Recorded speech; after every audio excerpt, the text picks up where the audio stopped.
Okay. Kia ora. Hi. You hear me okay? It's all good?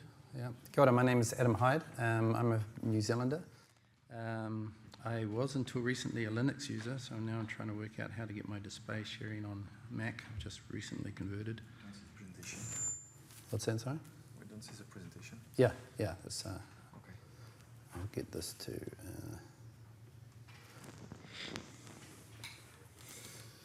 So, here we go. All good? You see this? Okay.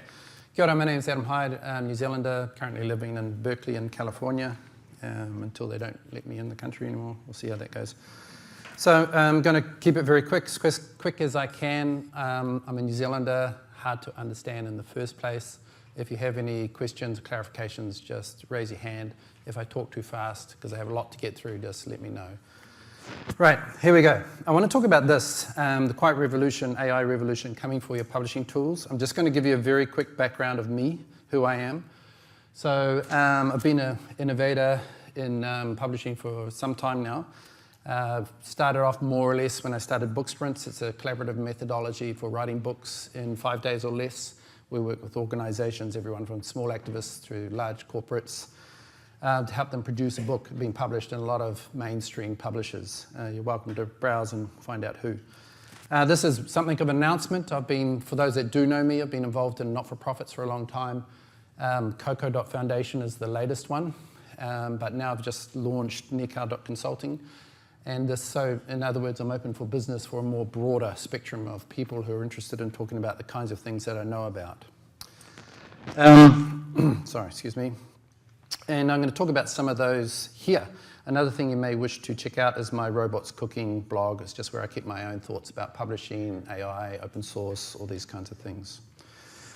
Right, so I've been around for a while. I've innovated in a lot of things. Some of the technologies you may or may not have heard of. Possibly the most interesting one or most popular has been Page.js. It's a standard space in-browser renderer to go from HTML and CSS to PDF using page media. It's used by a lot of folks, including the Louvre, very high quality output. So you can see this is all output. This is PDF book. Their print catalog printed from Page.js, pretty high quality, very beautiful.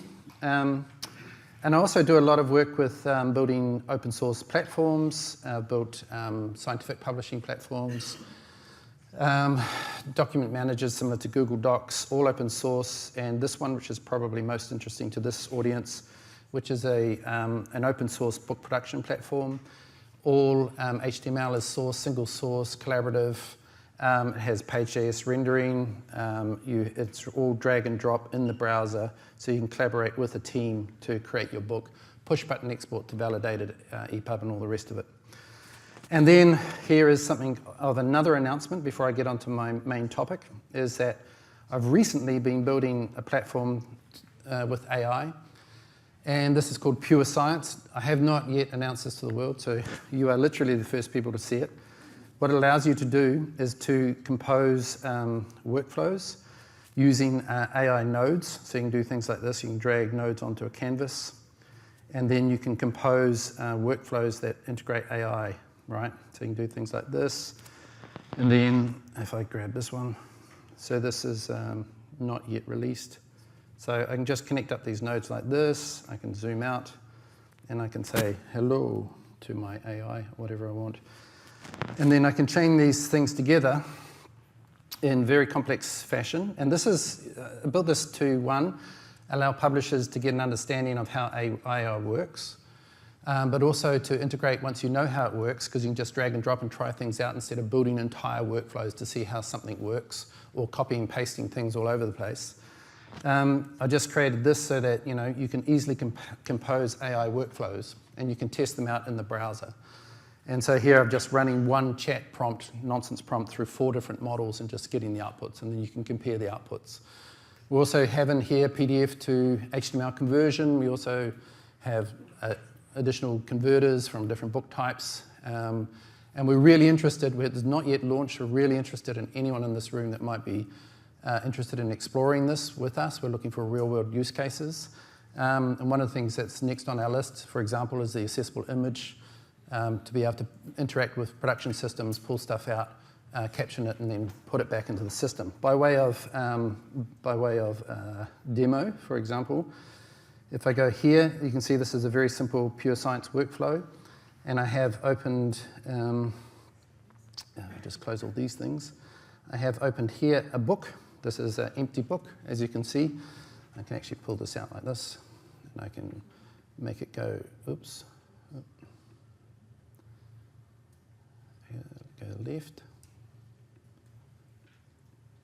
Oh, sorry, I'm not used to Mac. I'm going to use all my time just pressing buttons.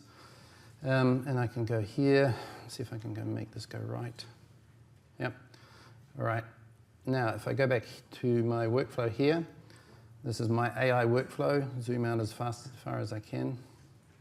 So if I press here, this is just saying, produce me a book, right? A chapter. And you can see on the left here, there's no chapters. Really apparent, there's just one chapter and nothing chapter. I press play. What it does is actually putting it through an AI loop. It's just generating a nonsense kind of chapter. And at the end, it's creating the chapter here. So this HTTP request is pushing into my book production system. It's just generated the chapter there. So this is a full suite so that you can compose AI workflows using open source production systems, and that you can change them on the fly. There's no need to build any stacks. You can just work it out yourself. Give you a hands-on understanding of how AI works. Right, now I'm going to get on to the stuff that I actually came here to talk about, which is about vibe coding. So there is a process going on right now, which you may or may not be aware of, called vibe coding. Right, so we've all talked about how AI changes the landscape of publishing, what it can and can't do from a functional perspective. But what we don't really talk about is what it does to our tooling, right? You think about, well, it might integrate into our tooling, but what about the tools themselves? How are they produced? Yeah.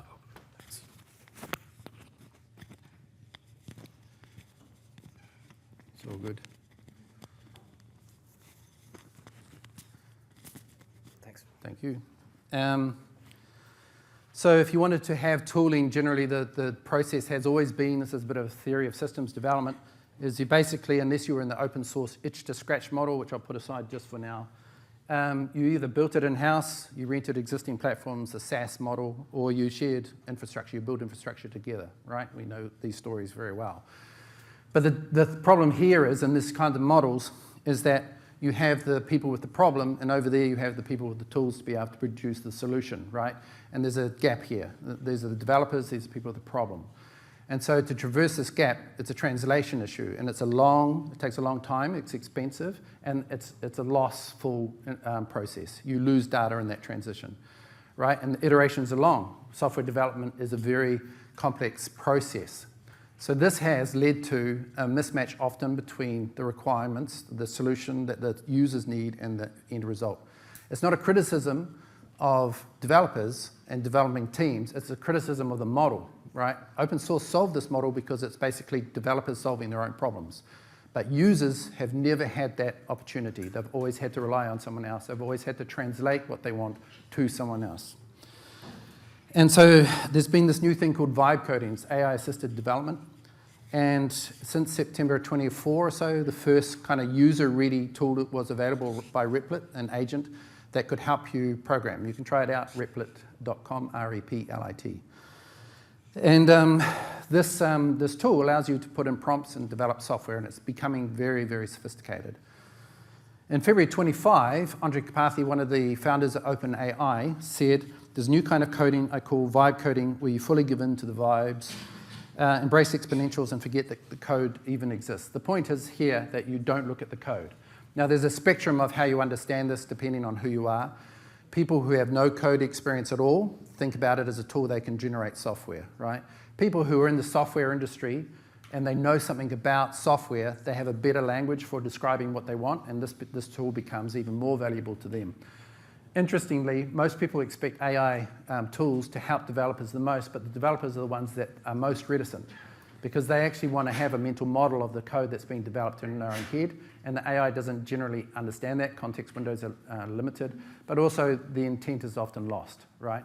So it's interesting that developers, the ones that everyone says you should be a 10x, 100x developer, they are the ones, wisely, that are cautious with this. They know that it's a useful tool, it can help in certain areas. But the other two groups can actually do tremendous amount more than they could the day before because of these tools, right? So this is playing out in an interesting way, maybe slightly counterintuitively.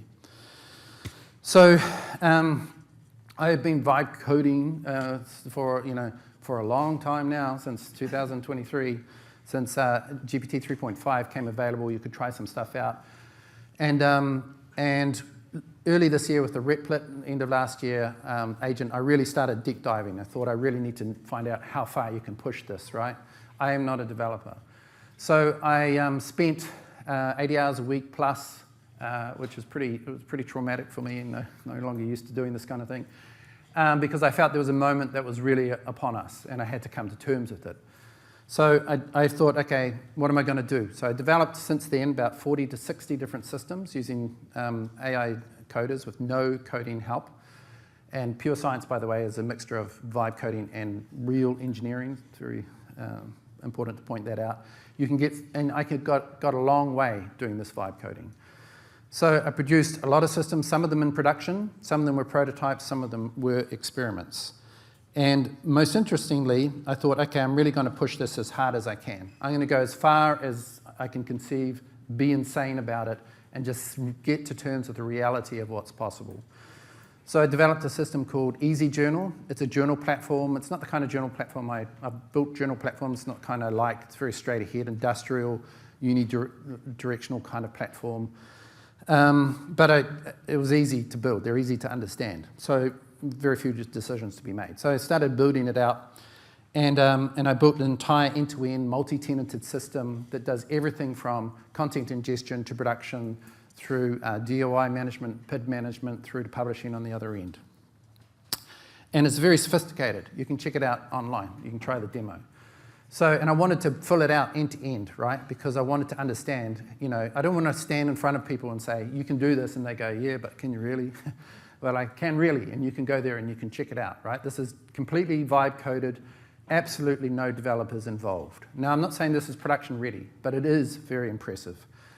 There are some caveats around whether you want to go to production, and I have some thoughts about that if anybody wants to talk to me about it.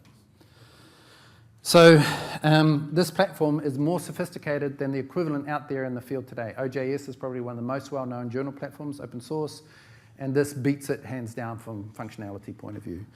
OJS has taken 20 years to develop, and this took me 2 months by myself. So what I'm seeing is I'm seeing the entire landscape changing, right? And that we are moving away from the idea of like making software development more rapid has been largely an idea of sharing components, reusable components. We're actually now getting down to a point where it's reusable descriptions. We are thinking about large teams. There's always been software development unless you're a developer. Now you can do it as an individual. And you as a domain expert, if you're not a developer, can do it. Taste becomes a technical skill. So if you are a domain expert, your decisions in this process is the things that count. What the system does and how it does it. Because you're an expert, you understand its needs, it becomes critical and a critical differentiator. There are new architectural patterns emerging where you can have developers working together with vibe coders, pure vibe coders, right? So that the back end, for example, might be developed by an engineering team, and front end value to a client gets developed by people who are experts in this domain, potentially even the clients themselves. And there's perfect fidelity of the requirements, right? You know exactly what you want, you get it. There's one, so now I do a series of courses called Vibe Coding, vibecodingworkshops.com. You can check it out somewhere here. And I'm just, at the moment, just doing it amongst people I know, charging a very nominal amount, $5. I'm building it out, trying to get feedback and an understanding of how to train people how to do this on all levels. And I've done quite a lot of them now. But one of the most interesting things is that I've been doing this for 2 months, is that I got feedback from Ashley Shaw from eLife. It's a publisher and journal publisher in the UK. And she was part of my Vibe Coding workshop. She's a product manager. She produced a small application. She always really wanted it. It's always been niggling. Didn't have the capacity in the development team to see it realized. And she developed it, and it was put into production last week, right? Super interesting. So what I think we're seeing is we're sort of going to see the end of big box platforms. We're going to see verticals where software is customized for you or even by you. It's the beginning of bespoke tools, ones that are really made for you. None of this, I only use 10% of the functionality situation. You can build platforms that do exactly what you want. They can also develop with you in real time. And you become the builder of your own solutions. This is the most critical difference, is that you lose that, the translation issue goes away, right? You become the developer of your own solutions. And that's a mammoth step in software development. It wipes out a whole lot of process. It wipes out timelines. It wipes out expenses, right? So there are a lot of caveats around here in terms of production and where you're going. And anyone who wants to talk to me about it, happy to do so. This is my email, adam@adamhyde.net. And as I said, I'm now a consultant out in the wild. So if you want to go and also want to pay me, it's fine. I'm happy with that. Great. Thank you.